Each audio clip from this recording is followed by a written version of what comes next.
What's your advice for taking a client past the click? What if they really like the CTR?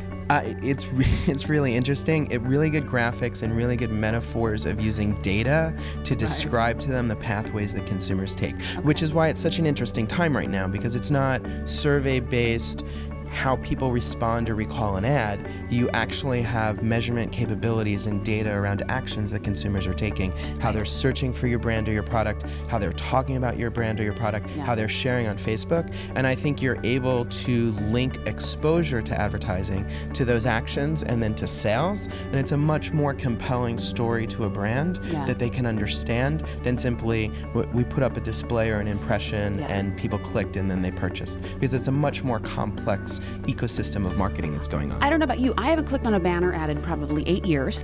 I don't think I've clicked on a ranked search term in 3.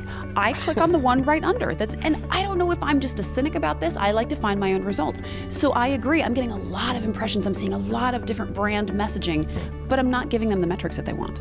But you are, because you're being exposed to those. So the paid search ad is coming up at the top, and you're getting an exposure to it, and it should have some impact in terms of you thinking about that brand, especially if it's a non-brand search and it's a product or a category search.